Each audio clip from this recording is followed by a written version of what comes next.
This is Sam Cook with GameScenary here to talk about an awesome game called Rivals of Aether. The game is developed and published by Dan Fornes. Rivals of Aether is a platformer and it's a fighting game. It's a multiplayer experience. It's hard to explain other than to say, if you've put hours into playing Super Smash Bros. And you want something that's different, unique, and just as fun, if not more fun at times, this is the game for you. From the moment that I sat down and started playing Rivals of Aether, I couldn't take myself away from it.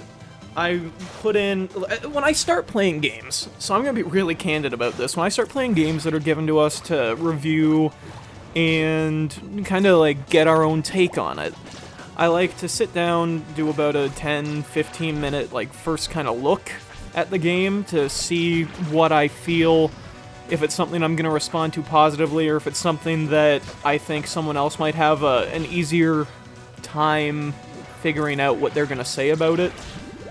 I didn't have that kind of moment of clarity after 15 minutes. After I played this game, I looked at the clock and an hour had gone by. I was sitting there, I was having a hell of a good time, and it's just a really enjoyable experience. I don't really know how else to put it. Truth be told, I am so garbage against the players that are actually like hardcore fans of this game or have played games that are similar to it. Because I've never been a Nintendo guy, so I never really got into Super Smash Bros. I like it whenever I've played it with people that do have Nintendo. I'm, again, garbage in that game. Doesn't mean I don't have fun with it.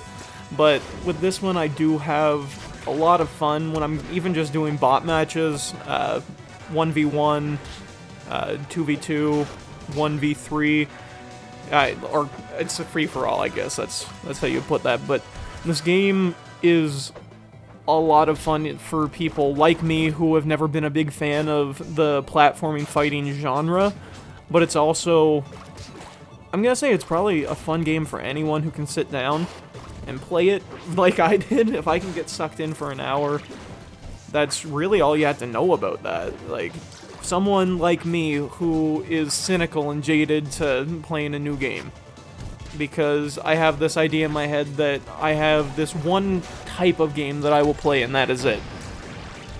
But that's really not the case with this. It's complicated. I will say that. It's complicated to sit down and try and figure it out. The first time I played, I tried to play on keyboard, and I was like, oh, this is not going to work out for me very well. So I ended up plugging in one of my DS4s from my PlayStation, and as soon as I got into the controller and put it in full screen and just sat back, relaxed, and immersed myself in this fantastical world that they have drawn out through the art, that was the moment that I was really, really hooked. It's enjoyable. The controls really, it's very reminiscent of any time that I've ever played Smash Brothers on 64, GameCube, Wii, what have you. But it works. It has its own unique. It's really hard to put into words without saying just play this game. Because I think that it could be a make or break for anyone.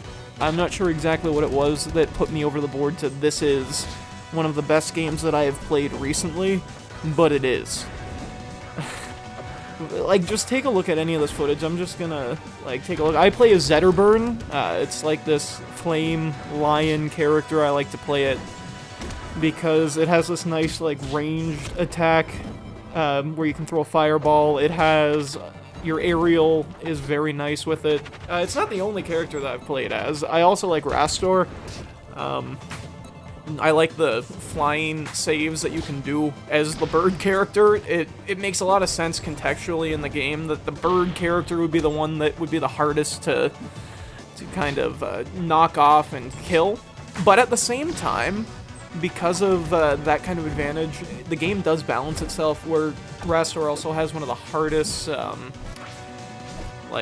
blast-offs to knock other people off of the platform. just because you have to do it in the air, you have to like aim it perfectly, you have to time it perfectly.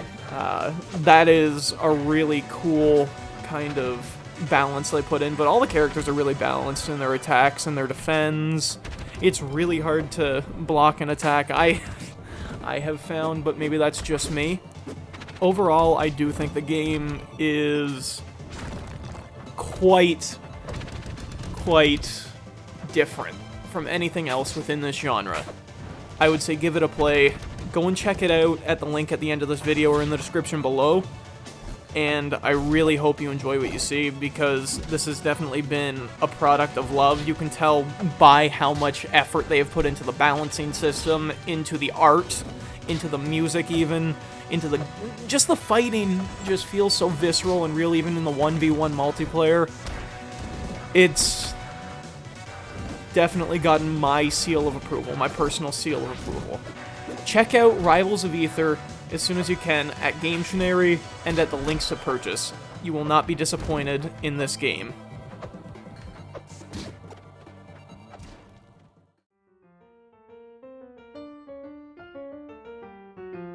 Hey, thanks for watching the video. If you enjoyed what you saw and you want to check out Rivals of Aether on Gametionary, click that book in the center of the screen to be taken right to its game page.